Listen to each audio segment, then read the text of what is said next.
Sizovula ngehlabelelo 36 Inkosi bose ukuphakama kwebandla.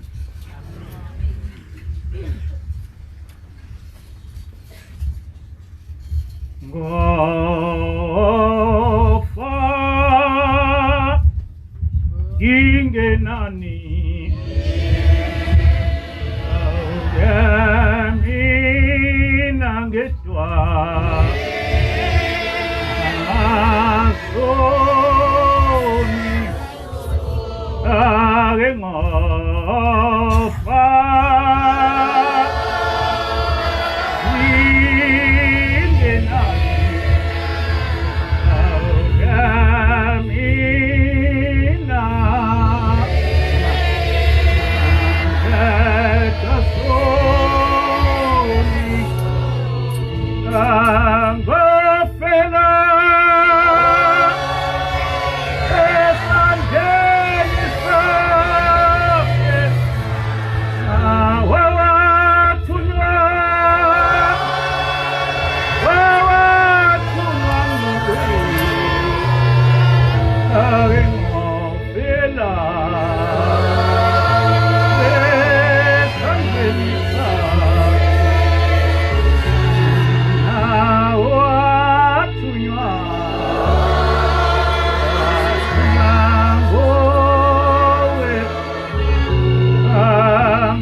Siyabonga.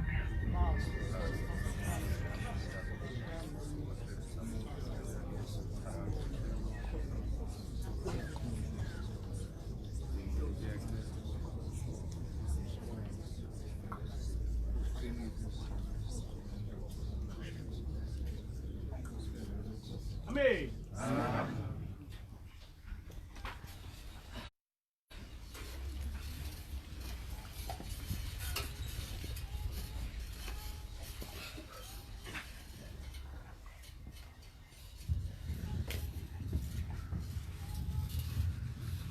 Isihloko engizokhuluma ngaso namhla sithi Umbuso Wezulu ukhona. Umbuso Wezulu ukhona. Sizofunda incwadi kaJohane wesihlanu verse 24. uJohane wesihlanu verse 24. Ngiqinisile ngithi kini ozwa izwi lami akholwe ngongithumileyo unokuphila okuphakade akaye ekwahlulelweni kepha usephumule ekufeni wangena ekuphileni. Amen.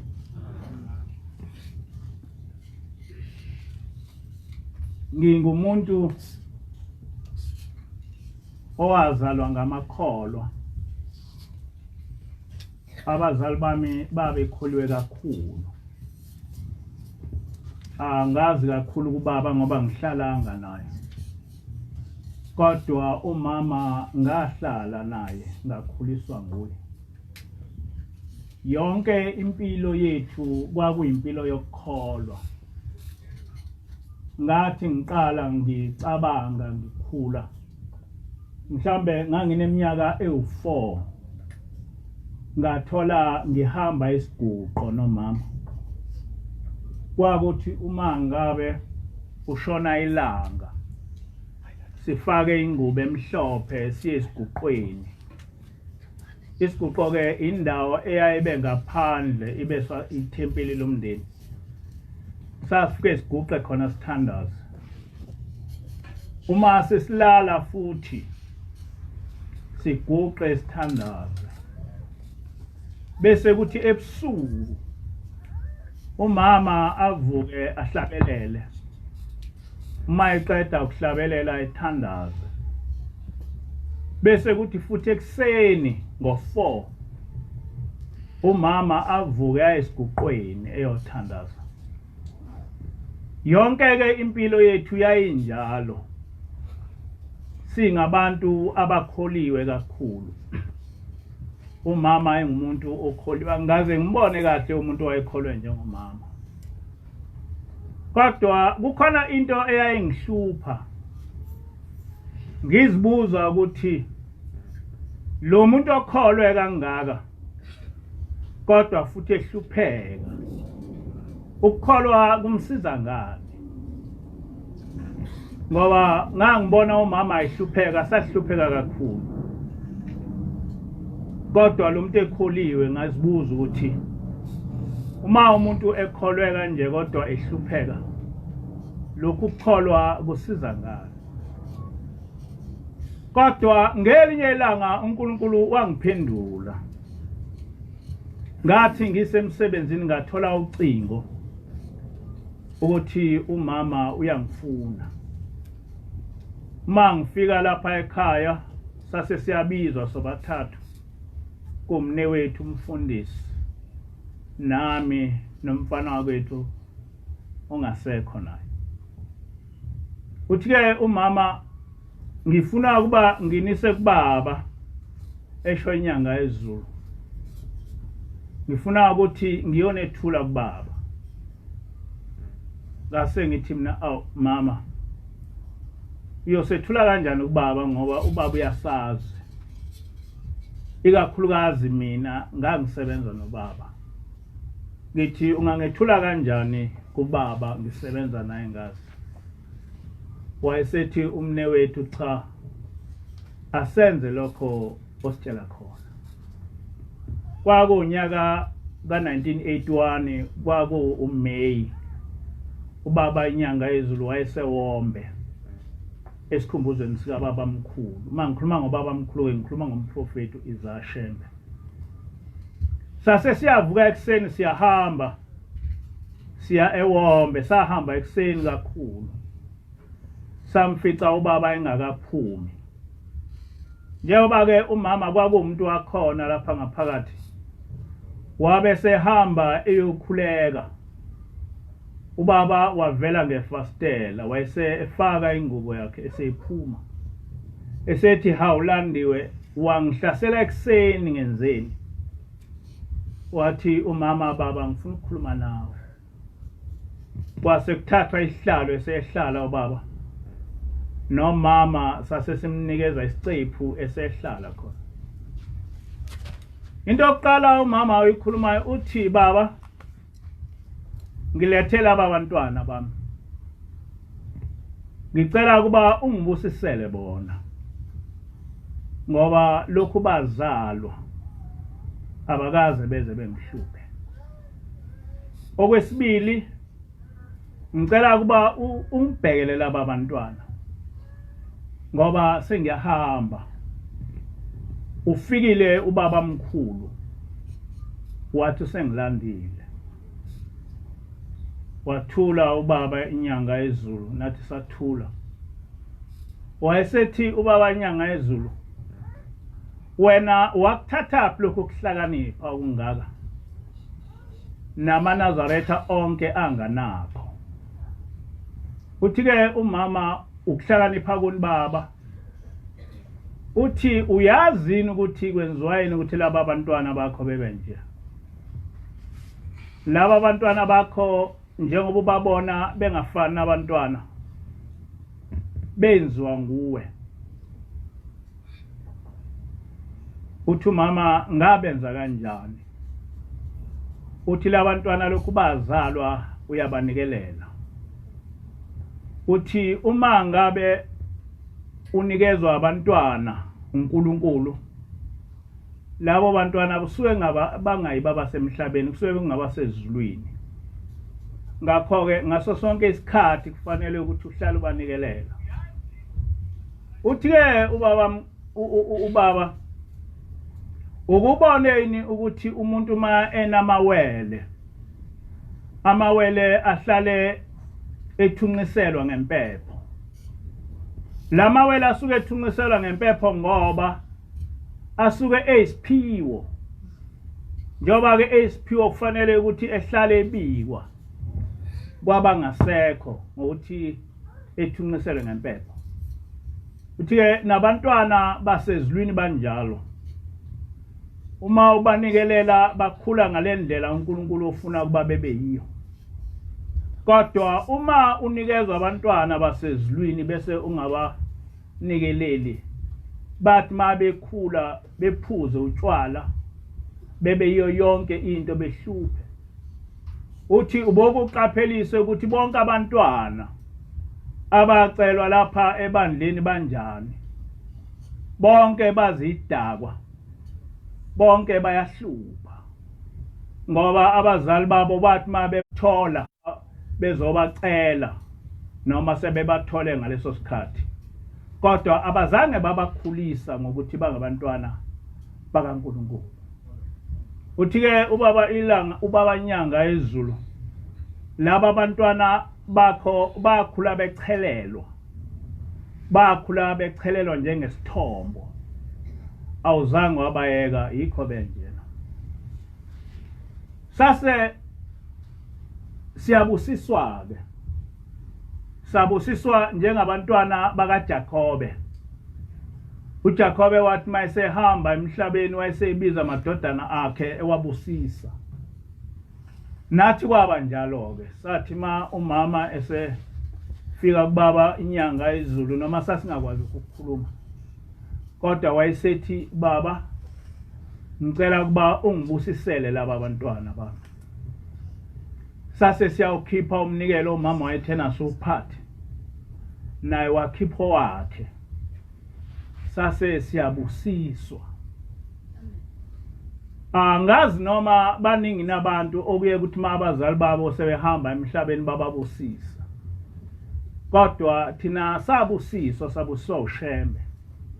Umama wasithatha wasisa kushembe wathi ngibusisela laba bantwana bami, kodwa futhi ungagcini ngokubabusisa, ungibhekele bona ngoba sengiyahamba.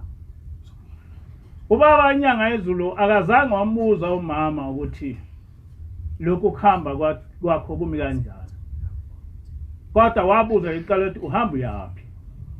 Wathi mama kufike ubaba mkhulu, wathi usengilandile. Kwathi ngoJuni ngathola futhi ucingo lokuthi umama uyangifuna, ngase ngisuka emsebenzini ngiya ekhaya. KwakuJuni 1981. Uma ngifika lapha umama ungikhulumela indaba exakile, uthi mntanami ngikubizile ngoba ngiyahamba. Ubaba mkhulu selokhu efika, uthi ubaba mkhulu usengilandile, usefuna manje ngize kuye ngoba nina senikhulile.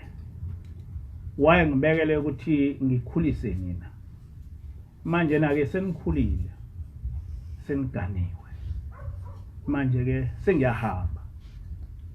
Wayesekhomba impahla, wathi bengithi ngiya kuJulayi, kodwa angazi noma ngizoyani kuJulayi ngoba ubaba uselokhu efika ethi uzongilanda.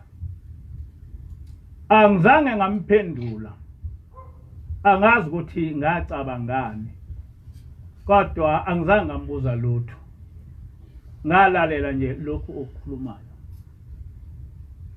Kwathi mhla ka-1 kuJulayi 1981 ngathola ucingo futhi ukuthi umama uyangifuna, uthi angisheshe. Ngasuka ngaso leso sikhathi ngaya ekhaya. Uma ngifika ekhaya ngafica umakoti, umazibani unina kaMfundisi Mpanza.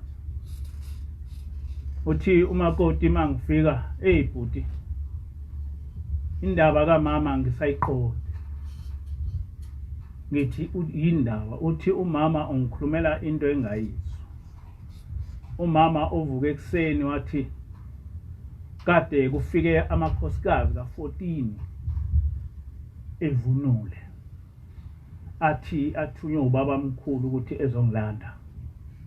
Uthi afike athi, "Hawu, kanti awugezile? Besithunywe ukuthi sizokulanda. Hamba-ke uyogeza, sizobuya emini sizokulanda."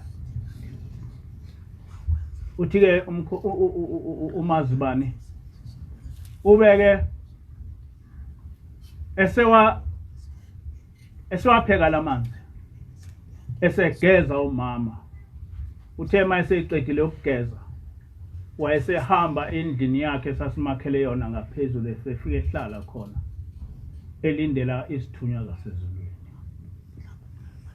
Ngayilalela le ndaba, sayikhuluma le ndaba, sayibhunga le ndaba, ngase ngithi mina ake ngiye kuyena ngoba wayengaguli, kodwa enokukhuluma kwasezulwini, ukukhuluma ongaqondwa umuntu. Ngangena endlini ngamficelela, ngathi uma ngisondela kuye, ngathi mama sengifikile. Hayi, wangamphendula umama. Ngamthinta ngabona isandla siwa.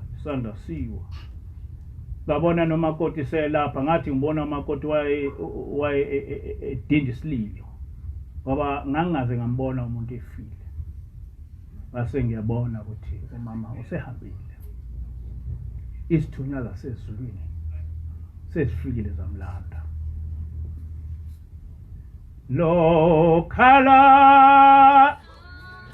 Lokhala icilungu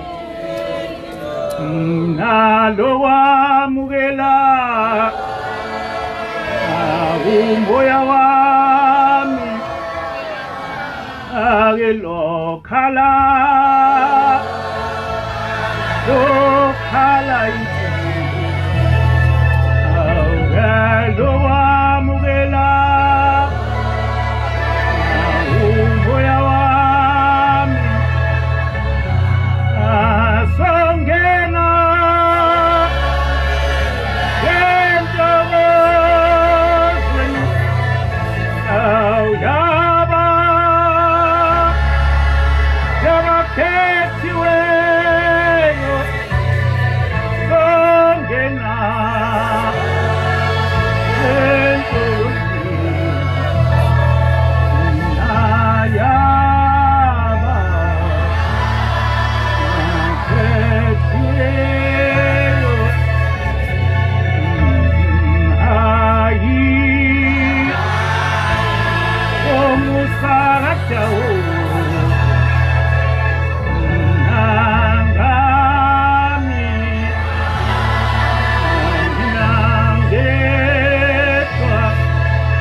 ngithe isihloko salentshumayelo sithi umbuso wezulu ukhona.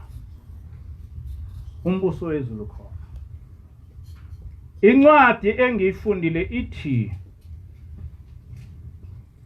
ngiqinisile ngithi ozwa izwi lwami akholwe ngongithumileyo unokuphila okuphakade akayi kwahlulelwa kepha usephumile ekufeni wangena ekuphileni.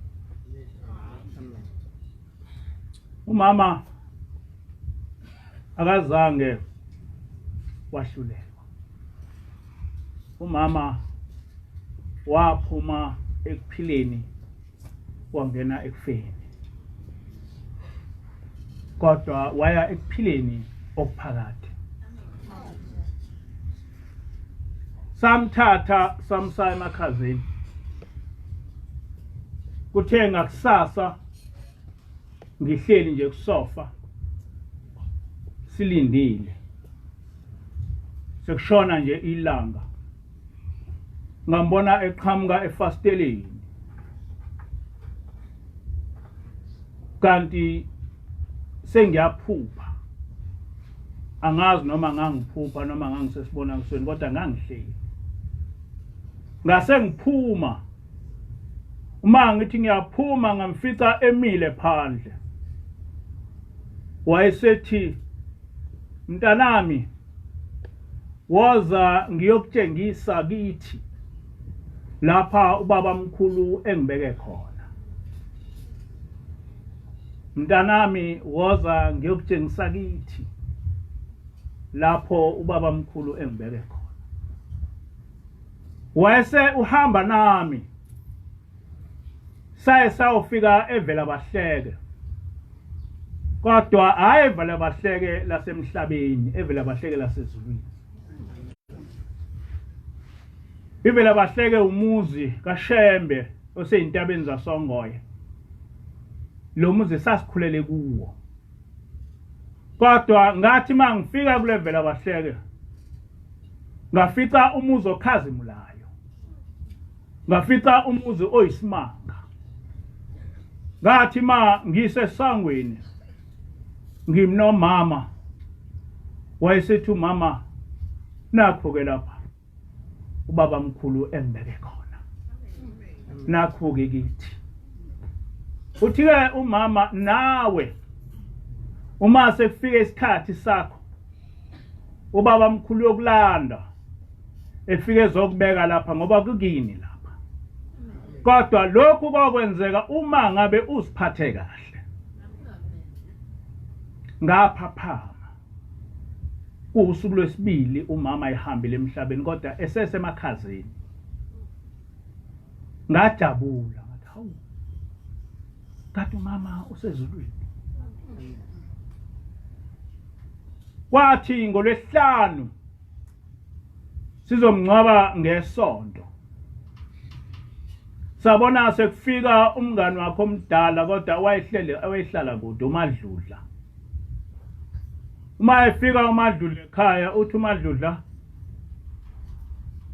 njengoba ngilapha ngithunywe u-anti. U-anti ufikile kimi, wangitshela ukuthi akasekho emhlabeni. Wayesethi angize lapha ngizonitshela ukuthi uma senimngcwaba akothi uma nifika esangweni nimkhiphe ebhokisini, bese ethathwa yini nobathathu, engababikho omunye umuntu omthathayo, kodwa ethathwe yini nobathathu. Uthi ukwenzela lokhu ngoba ufuna ukunikeza isibusiso. Hawu, bonke abantu bethuka. Umama ufikile kuwe? Yebo. Ubengazi ukuthi umama asekho emhlabeni. Wafike wazozikhulumela ukuthi angisekho emhlabeni. Ngakho ke hamba utshela abantwana bami ukuthi ngifuna ukubanikeza isibusiso. Lesi sibusiso sekuyisibusiso sesibili. uthene saphila wasithatha wahamba nathi waya kuShembe wathi baba ngibusela laba bantwana baba wase ubaba uyababusisa uyasibusisa kodwa uthe sehambile emhlabeni engakangcwatshwa wazongitshela ukuthi ubaba mkhulu lo belokho ekhuluma ngaye ukuthi umlandile umbekephi nangempela samlanda wathi mayifika ebekwa esangweni wakhishwe ebhokisini babe maningi abantu namadoda emaningi kodwa bonke abantu bama kwaba yimina nomfundisi nomfana wakethu uPhumlani sambamba sobathathu sayombeka endlini yakhe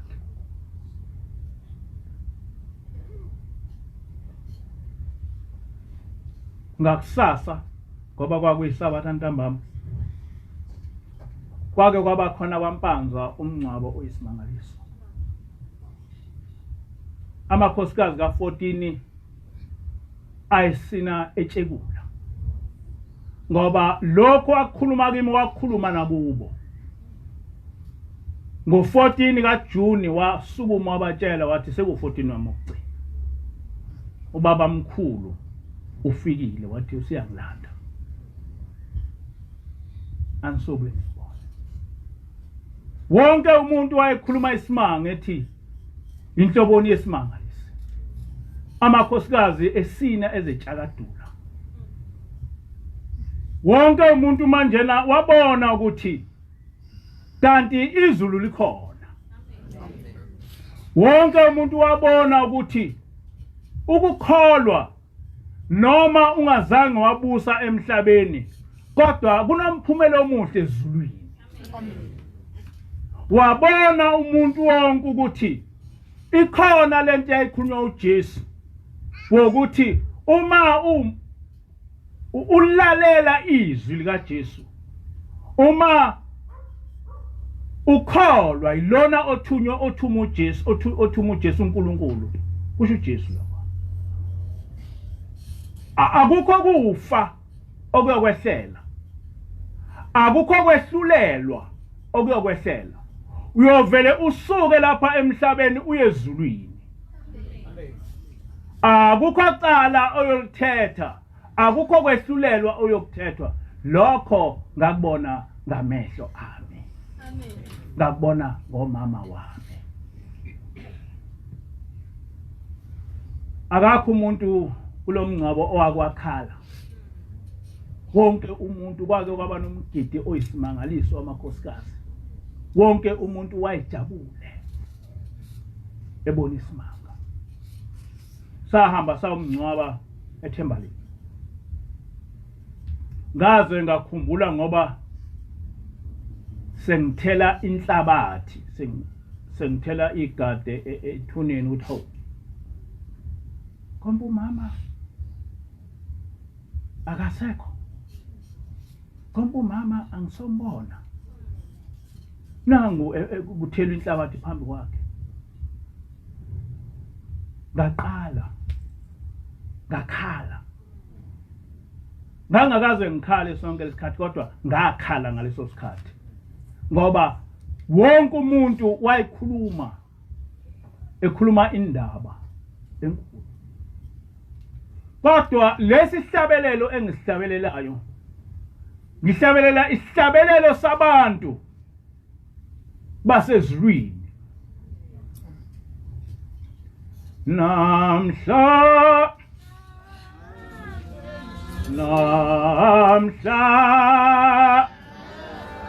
sengicamba leli nakanye awunabangwele akinamhla sengicamba leli nakanye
ngikhulumelana le ndaba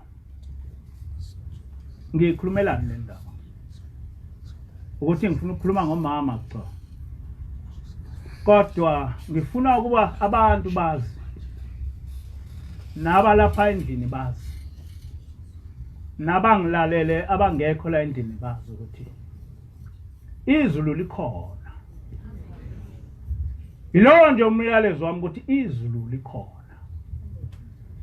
nokuthi izulu lingenwa ngokukholwa.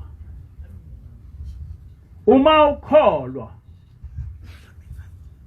ukhona umvuzo ezulwini, ukhona umbuso wezulu.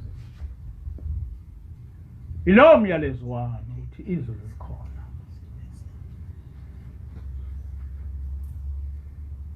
Kodwa uma ungakholwa, kodwa uma la emhlabeni uzibusela ungayicabanga indaba kaNkulunkulu, izulu alikho. Ngoba uma umphefumulo wakho uhamba la emhlabeni kuba mnyama. Njengoba ngishilo saba nenhlanhla thina ngoba sazalwa umuntu owayenokuhlakanipha wasezulwini. Ababaningi abantu kuya ukuthi uma umzali wakhe sehamba emhlabeni ebese ebabiza ethi ebanikeze isibusiso. Ababaningi abazali ukuthi umuntu esehambile emhlabeni ethe ngakangcwatshwa nokungcwatshwa ebese ethi ngifuna ukunikeza abantwana bami isibusiso. Thina umama wasinikeza isibusiso engakangcwatshwa esesemakhazini. Wabuya wathi ngifuna ukunikeza abantwana bami isibusiso.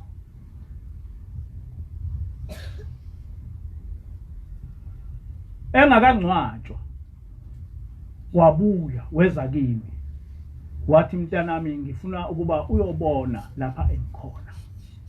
Wangithatha wangisezulwini ngabona. Njoba ngihleli nje ngiyazi ukuthi uma kufika ubaba mkhulu engilandele ngiyapi. Ngoba wangitshela uba umama wabuya engakangcwatshwa.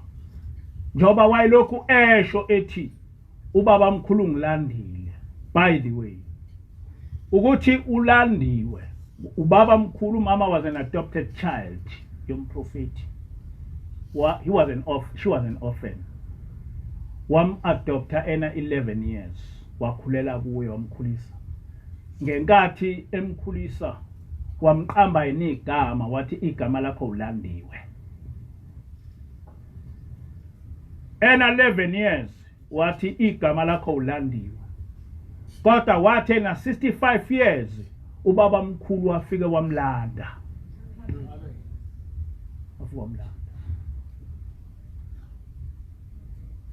uShembe umprofeti kwakungumuntu wasezulwini. Namanje umuntu wasezulwini. Kuthina amaNazaretha uyafana noJesu. Ngoba umuntu wasezulwini. Usifundisile indaba enkulu. Angazi noma ingane zakethu zasithola inisibusiso lesi umama owayesinika sona. Kodwa mina ngasithola. Mina ngasithola isibusiso. Ngiyabona ukuthi ngasithola isibusiso. Sekukimi ukuthi ngisiphatha kanjani kodwa isibusiso ngasithola. Ngoba kwahamba kwafika ingilosi. Yathi ngithunywe ukuthi ngizokubheka. Nganginezitha ngingafa noma yini. Kodwa ngathi ngibona 2006 ngabona sekufika umuntu wasezulwini. Wathi ngithunyiwe. Ngivela ezulwini. Ngithunywe ubaba ilanga. Uthi angizobheka. Kwake kuthi ma izitha sezingihlasele sengishawa uvalo. Bese ehleka lo muntu wasezulwini uthi hayi ngoba wayengitshela yonke into eyenzekayo. Bese ethi hayi ushawa uvalo lwami. Yini abazokwenza kanti ngizobe ngikuphi mina? from 2006 kuze u2018 sihleli nomuntu oyisimangaliso, kodwa ngathola isibusiso.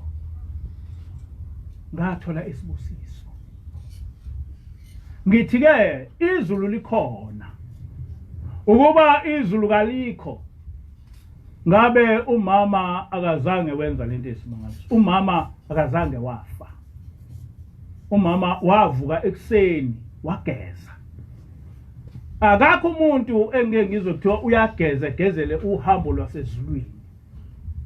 Kodwa umama wavuka ekseni wageza, wathi sekufike izithunywa zasezulwini zithi zingilandile, zathi geza, wageza. Bathi bazobuya emini bemlande, umama wahamba ngo12 emini, sekufike izithunywa zasezulwini. Ngikhulumelani yonke lento? Isandulelo, isendlalelo sokuthi yonke intshumayelo yethu about izulu, about umbuso wezulu. Yonke intshumayelo yami is about ukuthi umbuso wezulu khona, izulu likhona. Kodwa ukungena ezulwini awuvele nje ungena ezulwini, izulu liyasetshenzelwa. Uma ngabe ufuna ukungena ezulwini ungabalutho, ungasho ukuthi hayi mina ngiyahlupheka ngakho ke uNkulunkulu akekho, hayi mina nginje kusho ukuthi uNkulunkulu akekho. Akuhambi kanjalo ezulwini. Thina sakhula sihlupheka, ngaze nami ngangabazi ukuthi lo muntu ohlupheka kangaka izulu siza ngani, ukukholwa kusiza ngani. Kodwa wazi ukuthi njengoba ulapha njena ezulwini, izinsuku oyihlala emhlabeni azilona ngisho iminute uma uzoziqhathanisa nesikhathi ozosihlala usufile. Izinsuku ozohlala usufile azilona ngisho isecond uma uzoziqhathanisa nesikhathi ozosihlala usufile. Ngakho-ke kubalulekile ukuthi ngaso sonke isikhathi sifune indlela eyayizulu. Usho njalo Shembe, uthi sifuna indlela eyayizulu. Kodwa indlela eyazulwini ilikhulu. Indlela eya ezulwini ibalimazele abantu.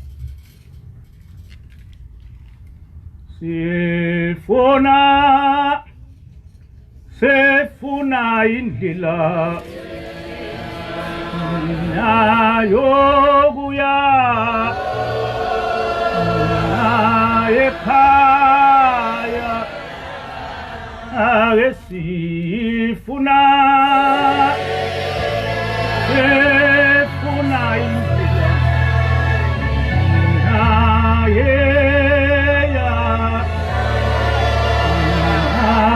ekhaya,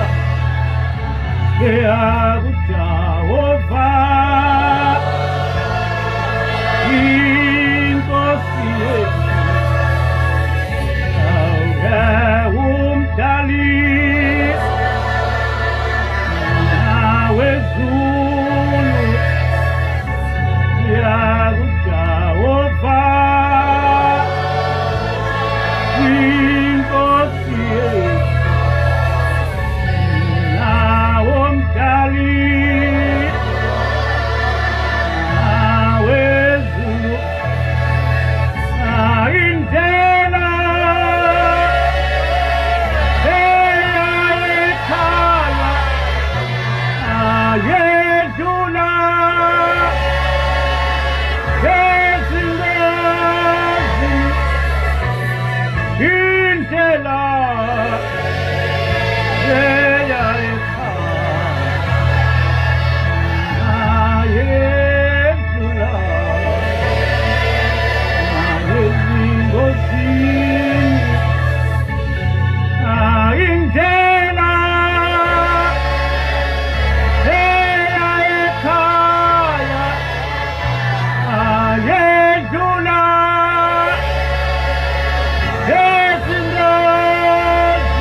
Njengoba silapha sonke siyathanda ukuyezulu sonke nabathakathi bayathanda ukuyezulu neziphingi ziyathanda ukuyezulu nababulali neyinkabi ziyathanda ukuyezulu nabaqamba amanga bayathanda ukuzulu. Zonke izoni ziyathanda ukuzulu. Njoba silapha nje sonke siyathanda ukuceba.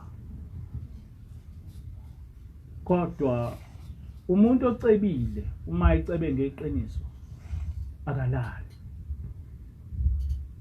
Sonke siyathanda ukuba zifundiswa sibe sema university sibe ngodokotela. Kodwa ukuze kube udokotela awulali. Kanjalo sonke siyathanda ukuya ezulwini. Kodwa uma ufuna ukuya ezulwini kufanele kuba kube khona izinto zasemhlabeni eziphelayo kuwe. Kufanele ukuba ube negugu lezinto zasezulwini. Kufanele ube namehlo asezulwini, amehlo omoya. Ube neso lesithathu. Ube neso abantu abaningi ukwazi ukubona izinto abantu abangaziboni.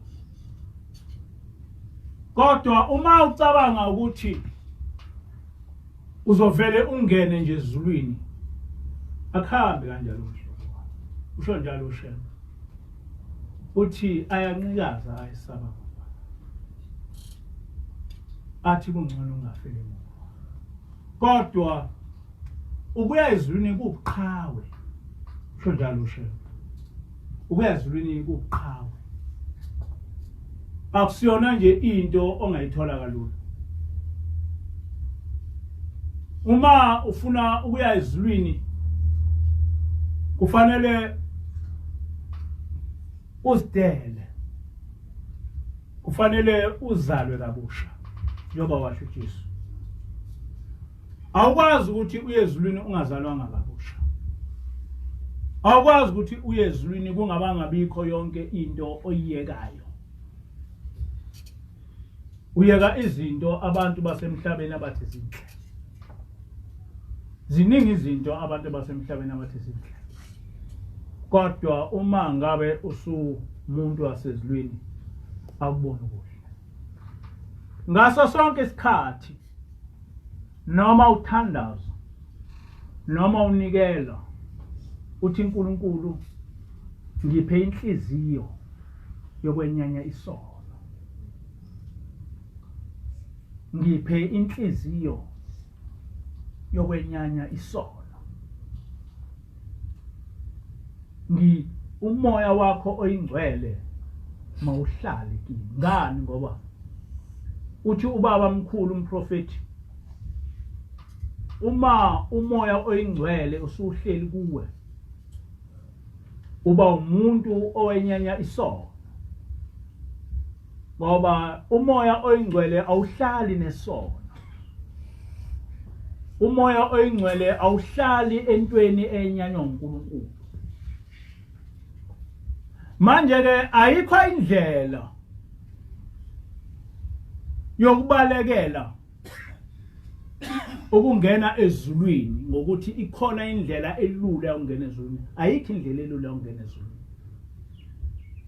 Izulu liyasetshenzelwa abantwana abangcwele. Ngikhuluma nani, ngikhuluma nabo bonke abantu abalalele lenkonzo ukuthi sithunywe ezulwini. Kwafika ingilosi. Yathi uyathula. Tshela abantu ngoNkulunkulu. Tshela abantu ngomthetho kaNkulunkulu ukuthi uma abantu bengawugcina umthetho kaNkulunkulu abakwazi ukungena ezulwini. Uma abantu bengayinaki indaba kaNkulunkulu abakwazi ukungena ezulwini. And therefore that's my message. My message is about heaven. My message is about God. My message is about abstaining from doing things which are not favorable to God. Ungayenzi into uNkulunkulu ongayithandi. Ungayenzi uNkulunkulu into uNkulunkulu othena uyayinyanya. Inkosi kusise izwi layo.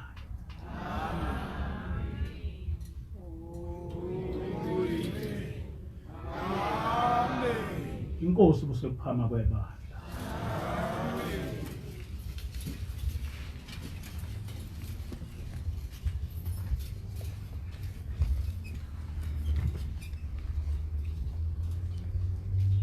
Zohlabelela isihlabelelo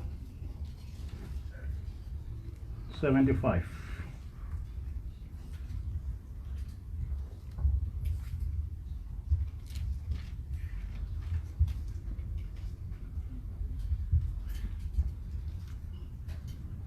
Kosinika yezindlebe izindlebe zethu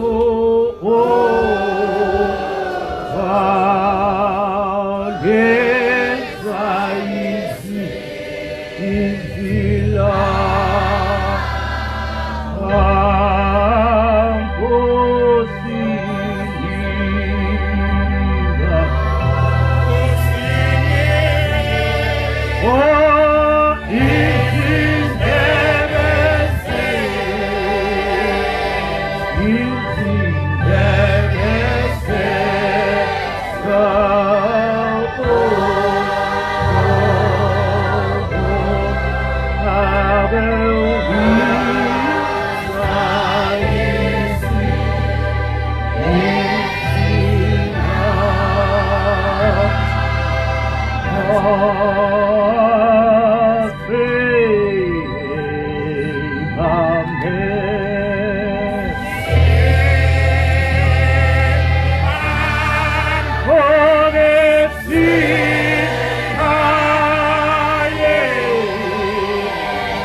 Yeah.